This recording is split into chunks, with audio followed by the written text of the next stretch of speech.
This conference will now be recorded.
Hey, hi, can you hear me? Yes. Yes, yes.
Okay, so far what we're talking about.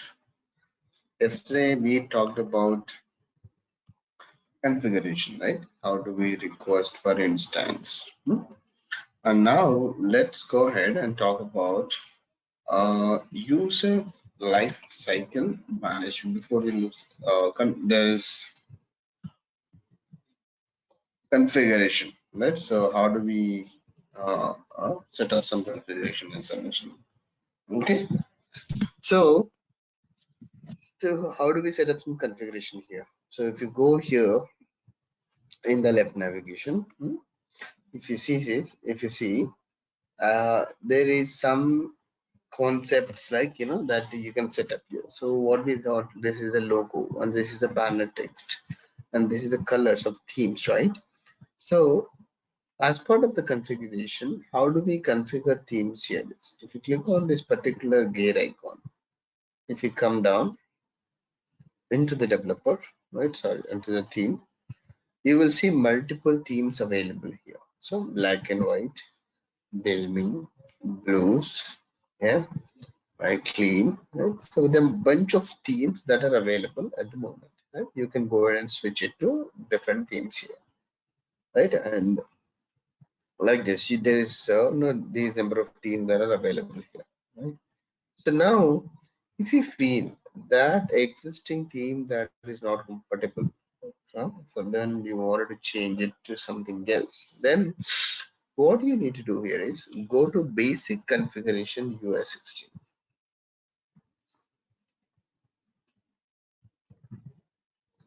Okay, type, go to left navigation and type basic configuration and UI 16.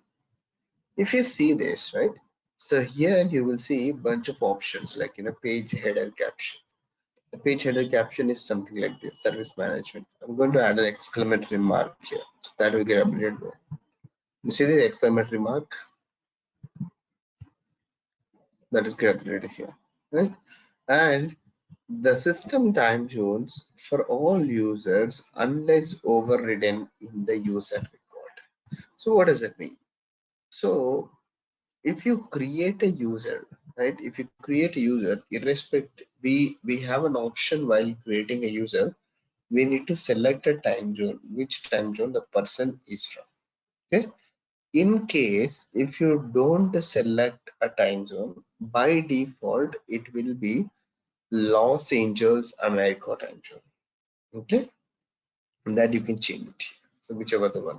So that means what is the out of the box time zone? Out of the box time zone you can set it. Okay, and this is a banner image for UI 16. You can always change the banner image. For example, if you wanted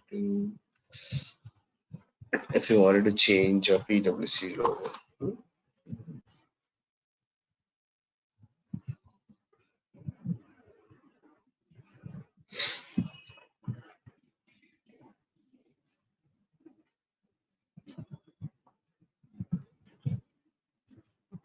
just change here and then go back. Okay, so just click on the plus icon,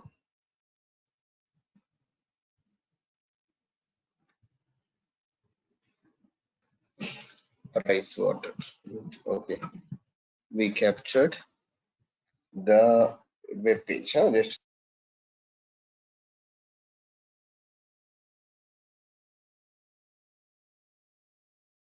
let me capture the image. Huh? Just a second.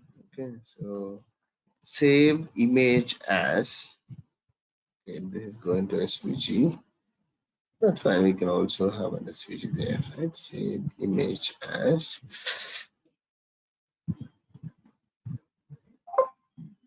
Yeah.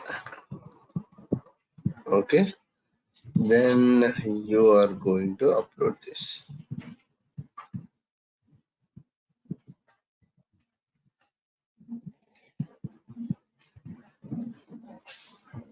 That's it. Right? See this? The logo what updated here. So it's small, right? You can still change it if you didn't like it. And the date format YYMMDT, right? And you can also have multiple date formats that you can select here. What time format? So hours, minutes, seconds, something like this. You can change it. So header background color. What is this header background color? The header background color is going to be #293E40. So what does that mean? This is a RBG color. Okay, this will be your RBG color code, right? This one, the color code what you see, this one. So if you want to change it, that you can always change it back, right? Something like if you want to do just some weird color, just select here and you can go ahead and copy this. Okay, and this color code, if you see this, let me go ahead and copy this and I'll show you how does it making changes.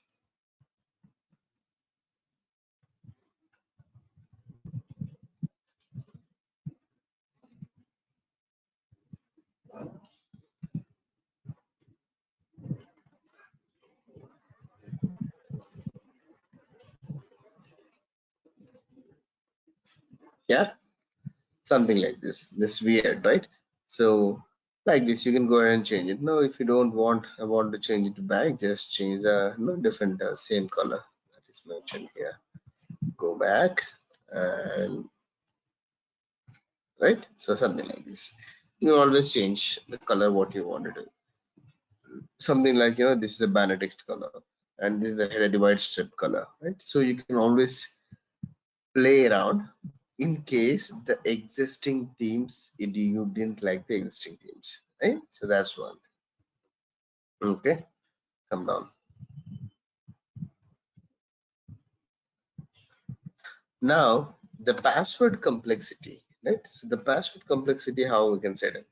If you go to password, hmm, if you go to password, here you will have a option that you can block users, a list of users. I don't want these people to be blocked, right? So I mean, to reset the password, to reset their own password, or you can have your security questions in place, right? So what is the name of the model, and what is your first name, and in order to verify your password reset, you can ask questions like, what kind of questions, what is your middle name, all the things. This is always editable, and you can always have your own question that you can add it here in case of requirement. And we can also have wait, I will show you something, the verification process. This, yeah, credential stores. The credentials will store in local ServiceNow instance. This is where that it will store. Most of the times it will be linked to the Active Directory in our organization. Okay. Password properties. Let's say properties. Password policy. Okay. So if you see the password policy, and if you go to default, so it will give you some sort of password policy. So what does this mean? If you choose default, it will be like the minimum length of the password will be 8 and maximum length of the password will be 40, and uppercase 1, lowercase 1, and this something. But if you wanted to have, you can always go ahead and change your password complexity. So from default to medium, it will and see the medium will change something here. And if you want to advanced, so it will change something more. Let's refresh. Come on, right? You can always go ahead and add your different type of code here, right? This is a code that it will hint you, it will give you a hint, and multiple regex says it should have this particular statement, this particular statement, symbol, this particular symbol, and this particular symbol, and all the things, right? If any these things does not exist, it won't capture, it won't take it as a password, huh? So, and that kind of a thing. And if you wanted to exclude a password, for example, I don't want people to use these passwords.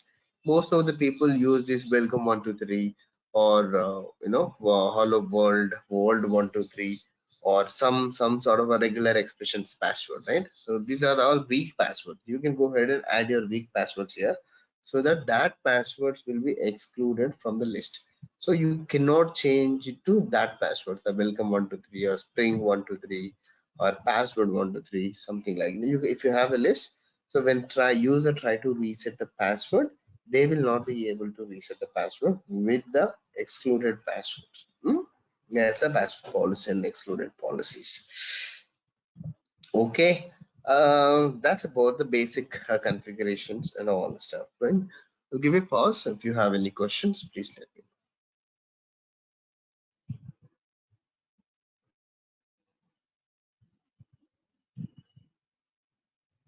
Okay, if no questions, let's go and work on the other stuff.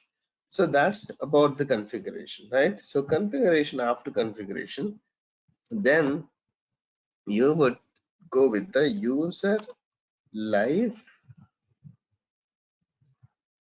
cycle management. Okay, what is user lifecycle management? How do we create users, and how do we disable users, and how do we manage users? These will be the things, right? So in most of the organizations, the password, I mean the users will be populated from LDAP. Okay, what is LDAP? Lightweight directory access protocol. Okay, lightweight directory access protocol. So what does that mean here? So every organization you see, there will be active directory. Okay. So what is this active directory? AD, we call it as.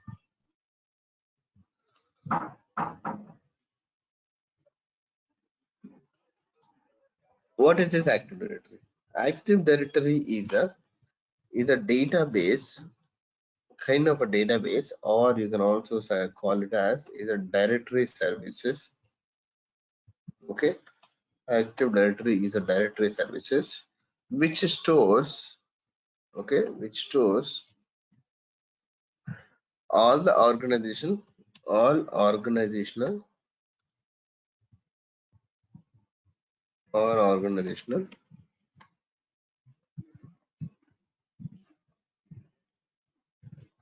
network assets. What do you mean by network asset?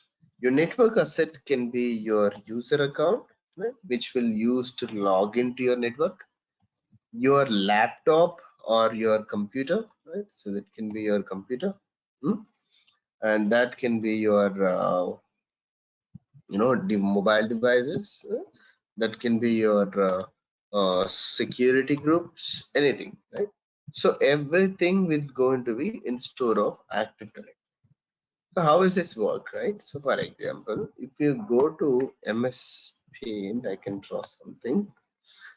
Let's assume this is active directory. Okay, there is a person called Mr. John. He is going to be joined in PwC. He got an offer in PwC and he's pretty much happy. So he decided to join in PwC, and PwC sent him off a letter. Very good. On so and so date, for example, 27th 5 2021, his joining date in PwC. Okay, where 27/5/2021 is the joining date. So what is this HR will do? HR, human resources team of the PwC, will send a communication to Active Directory team saying, hey, we have a new user coming in. He will be joining with us on 27/5/2021. So do one thing, go ahead, and create a user account in AD. Okay, go ahead and create a user account in AD. So this Active Directory will go ahead and create an account called David in his profile in Active Directory. Active Directory account was created for Mr. David. Okay, David come to office and he joined in PwC. He has been given with the laptop. Okay, he has been given with the laptop here. So once he given with the laptop, what's the first thing that person will do? There is a username and password given to him while they give the laptop, and he will go ahead and try to log into this particular laptop. Okay, when he tries to log in with particular laptop, this laptop will challenge, hey, who is this? Okay, so this particular laptop will cross verify with Active Directory saying, hey, AD, I see Mr. David is trying to log into me. I am your PwC asset. Do you verify whether this David is exist in your database as an active employee, so that I can go ahead and let him log in? Then what Active Directory will do, AD will verify and send the token back, send the information back to a computer. Yes, I have verified David is just created. He is an active employee. He is our employee. Let him log in. So then laptop will let you log into the thing. So what happens? The whole story here is, so when David, any employee joined in any organization in PwC, all the employee records must be created in the Active Directory. So when I say employee, not only employee, right? All the users, okay, all the users of the organization will be created in the Active Directory database. All right. Once the AD account created, then based on once about he logged in, he will make sure that that laptop will verify with this particular AD he is a legitimate user or not. Right? If David is disabled, obviously this laptop will talk to him, and if trying to log in, so David is disabled user, I'm not letting him log in. Fine, right? So now the picture here is, if you see, we have every data here, right? So in Active Directory, we have all the users here. Okay, so now you have deployed a ServiceNow instance here. You have deployed a ServiceNow instance here. When you deploy a ServiceNow instance, so let's assume you have like 50,000 users in your organization. So do you go ahead and create 50,000 users manually here? That's stupidity, right? It will take a lot of time, right? It will take a lot of time. Instead, what we will do, instead of me creating users, the challenges with here is, if I go ahead and create 50,000 users, tomorrow there will be 15,000 users will be joining in Active Directory. So again, I need to start creating 50,000 users, 15,000 users into ServiceNow manually. That's not the case. So what we will do here is, we will set up integration between the Active Directory and ServiceNow, right? What integration? This integration will be called as LDAP integration. LDAP, right? Lightweight Directory Access Protocol. So when we do a LDAP integration, what happens? We will also set up some sync intervals there. What do you mean by sync interval? Sync interval is something. So now today, every hour, the Active Directory will move his users to ServiceNow. Okay, every hour or every day or every 2 days or every 1 minute or immediate, whatever sync interval we are talking about. So as per the sync interval, all the users that stores in Active Directory will be copied to ServiceNow. Let the reason why we are doing it, because David may be an active employee today, right? His account is active in ServiceNow, but David left the organization tomorrow. He will leave the organization tomorrow, right? So if the daily synchronization between the Active Directory and ServiceNow is not happen, David always remain active in the ServiceNow instance. Even after he left the organization, he can log into ServiceNow and do the activities, which is a security breach, correct? So that's why what we do here is, we said that we will do a synchronization timing. So today we have a sync happen as an active employee, that in that particular sync, David shows active, fair enough. Okay. After the sync, I mean tomorrow there will be a sync happen. In that sync, so Active Directory will show the ServiceNow David as inactive. So ServiceNow is automatically mark it as inactive, so that even though if David is trying to log into ServiceNow, it won't let me in, let David into the ServiceNow instance, because his account is inactive here in ServiceNow. Okay, so that's how we set up a LDAP integration. We will see the whole proper LDAP integration in real time as we move forward when we talk about integrations. Yeah, any questions?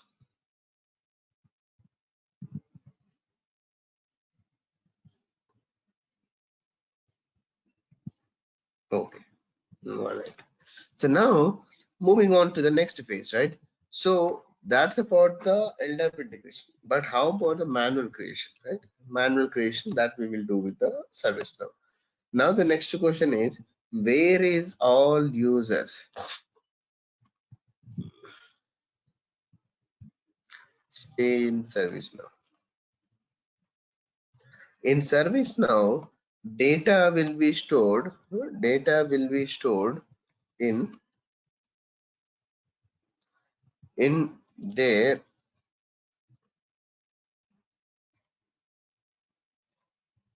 respective tables, correct? In their respective tables, data will be stored in their respective tables. Okay, In ServiceNow, data will be stored in terms of their respective table. For example, all the incidents stored in incident table, problem table, okay, change table, okay, and users, right? What is the table name they store? Sys underscore user, okay. All the users in ServiceNow will store in a table called sys underscore user. Okay, write it down, please. All the users in ServiceNow will store in sys underscore user, irrespective of where the users are coming from. If the user is coming from Active Directory, if the user is being created manually, no matter what it is, users will be created in the sys underscore user table. Okay, let's have a quick view on the sys user table. So if you go to ServiceNow instance, type go to users, right? Come down under system security, you will see users here, right? Under system security, you will see users here. So this is the user table. Already we have 617 users is available to play around in the test instance, right? So which table this is? Sys underscore user table. How can I say this is sys underscore user table?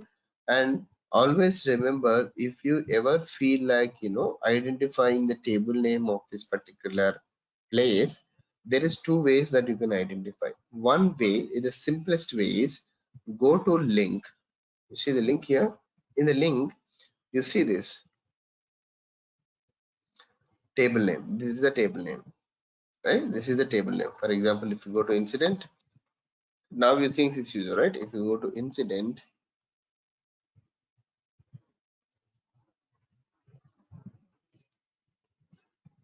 okay, table name is what? Incident, right? Similarly, if you want to go to problem,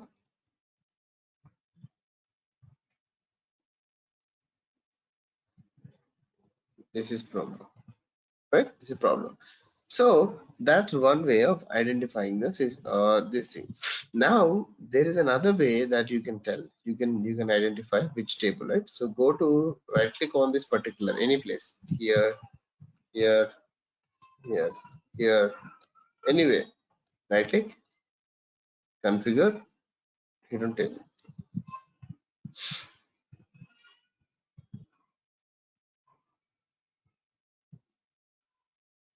Okay. Now you see what is the table name using? Sys underscore user, right? The table name is sys underscore user here, correct? That's one thing. Now I know the table name, and is there a way that I can directly go into the sys underscore user table? Yes. So instead of you are typing user under system security, you are going to use users, right?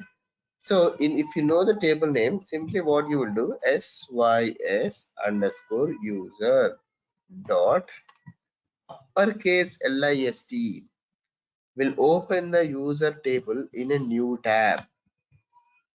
See this? In a new tab.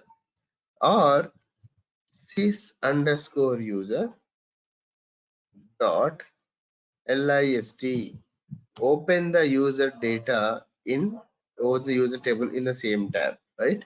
So open the uppercase list will open the data into a new tab, lowercase list will open the data into the same tab, right? So let me write it down. Okay, so table name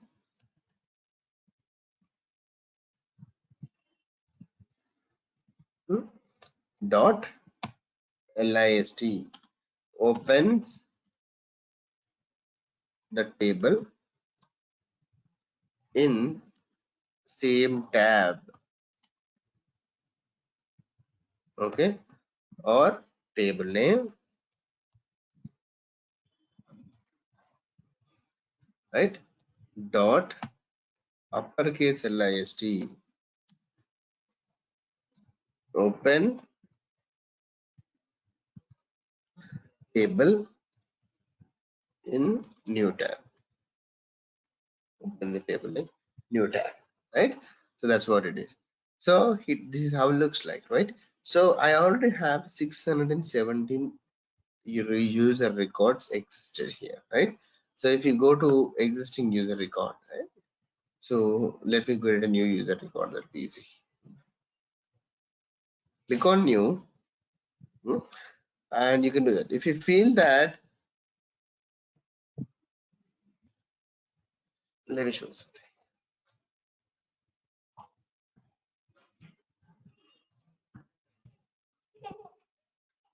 One second, just give me like 2 minutes, please. Yeah.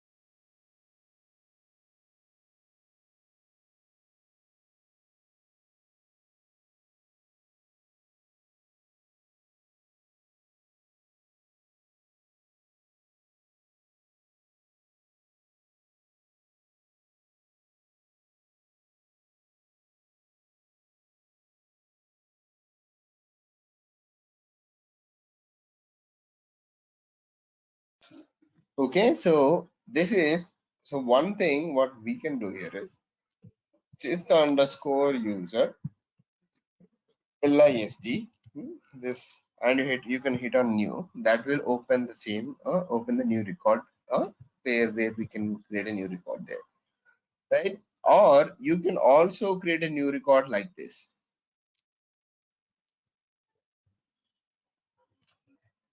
Sys underscore user dot. Okay, this will also do the same thing. It will apply the same thing for everything, right? You can type incident dot do. It will create a new incident record, right? It will create a new incident record. Or problem dot do, right? It will create a new record, right? To create a new record, what we'll do? Table name dot do, right? Example, sys underscore user dot do incident dot do problem dot do. Yeah, that's how we can do that, right? Let's go ahead and create a new record. Sys user.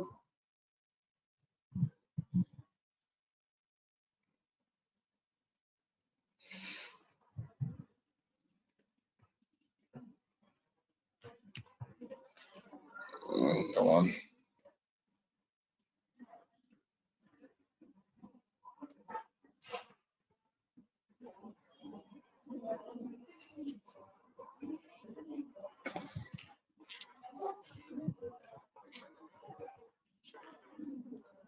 Okay. So and enter the first name. That first name will be John, right? John and Newton, and his designation is going to be some administrative assistant. He belongs to some IT team, okay? And his email is something like a.a. Some basic filling, some basic filling. And calendar integration. So what is this calendar integration? It's out of the box. If you select this, ServiceNow will integrate your calendar with your user profiles. So whenever there is a meeting reminders or any calendar related activity, that will get populated in the ServiceNow if you do this. Okay. Time zone. If you remember, we talked about the time zone, right? If in case if you don't set up a time zone, and in case if you don't wish to set up a time zone for this individual users, out of the box the time zone will be going to be system America Los Angeles. That is what it is, right? So what is it showing? America Los Angeles, right? If we change the time zone by default, it will change for every new record here. That's where it is. If you feel that this person belongs to some trade, then you can change it here. The date format, again, you can go ahead and change it for the specific user and business phone number, mobile phone number, all the stuff.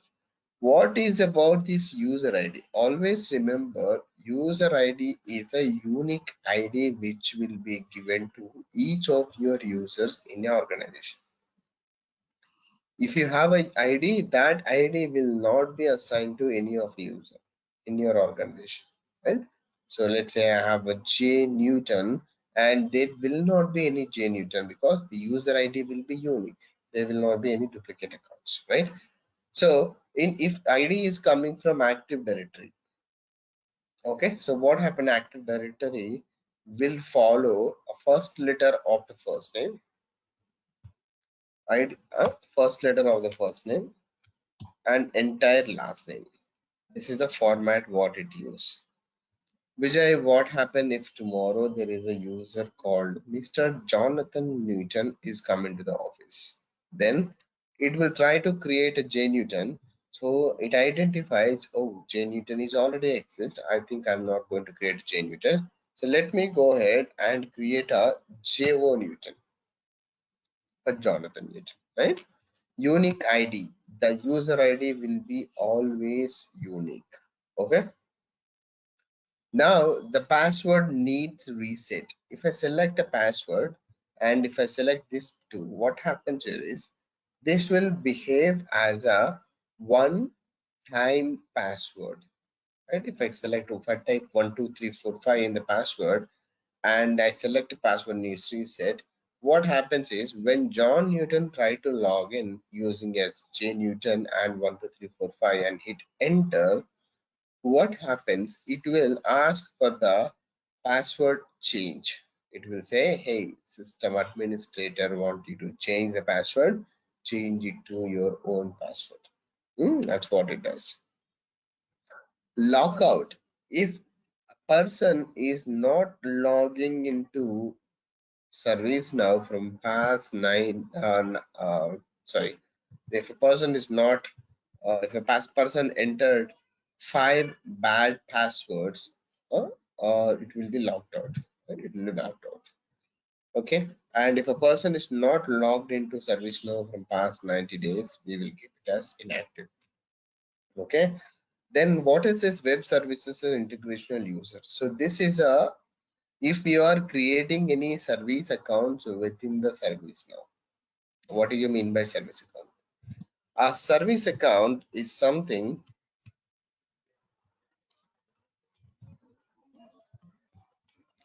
which will be dedicatedly used to run some services, something like, let's say if you are doing integration, you're doing an integration with AD and ServiceNow. While you're doing an integration with AD and ServiceNow, you need an account, right? There will be one account which will authorize both, which will authorize the login confirmation. So that account cannot be your human account. Your human account cannot be used. Human account cannot be used. What is your human account?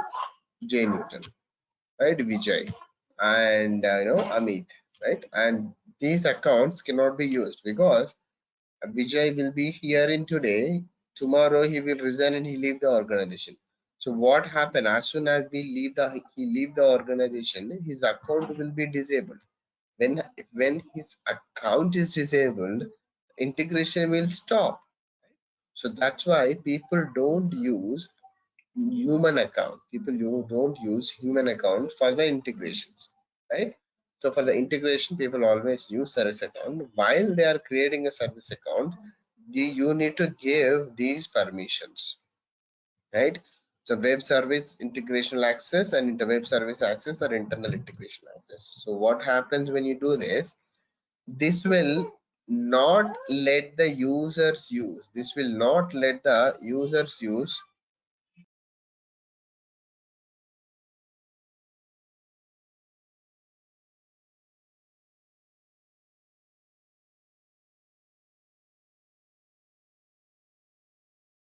So this account will not be login as an interactive user. What do you mean by interactive user? For example, if I cannot log into ServiceNow instance from a browser using a service account, which is enabled with this tool.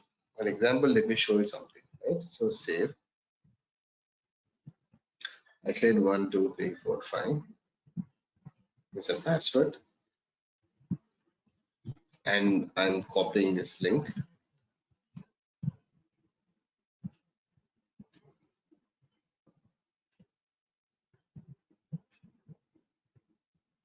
Okay, ID is John Newton. Password is 1, 2, 3, 4, 5. Right? And hit on enter. Immediately, it will tell you only interactive users are allowed to access UI. This is a integration user. Right? We don't let user access browser level access. But if you disable this,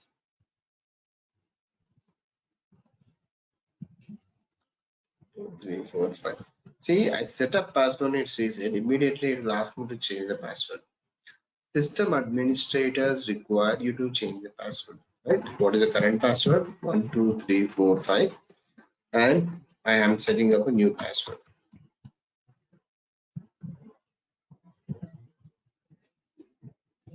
Submit.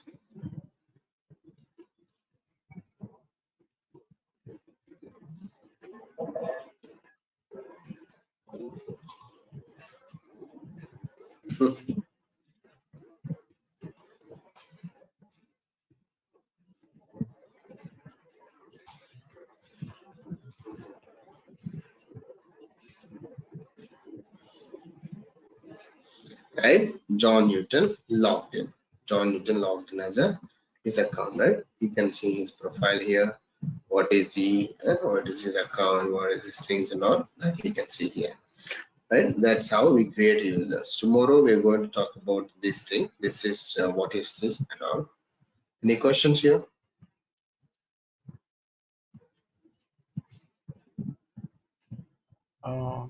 Vijay, something. Yeah.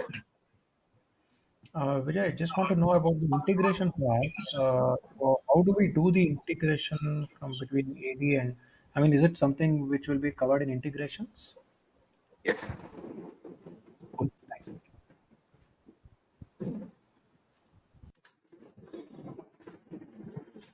Okay. Very good. Any other questions? Amit. And it is understood that if there is no LDAP integration, only manual user creation can be done. Is there any other way where we can create mass users? Yes. There is a concept called import sets. We can do Imports. a mass, but it's not only limited to user. So I will say mass records creation, right? Mass record creation. People that can be your record can be your Can incident be your log, influencer. Okay. Okay. CMDB, yeah, CI, anything. Yeah, Mhm, mhm. Cool. Thanks. Thanks. no price. Yeah, thank you. All right then. Yeah. If you guys no questions, let's wrap it up. We'll meet tomorrow then. Thank you. Thank you then. Yeah. At least say bye. Yeah. Thanks. Thanks, Vijay. Bye. Thank you. Yeah, bye-bye, Vijay. Ah, Thank you. finally, somebody is talking. Great. Great to hear your voice, people. Take care. Bye. Bye-bye.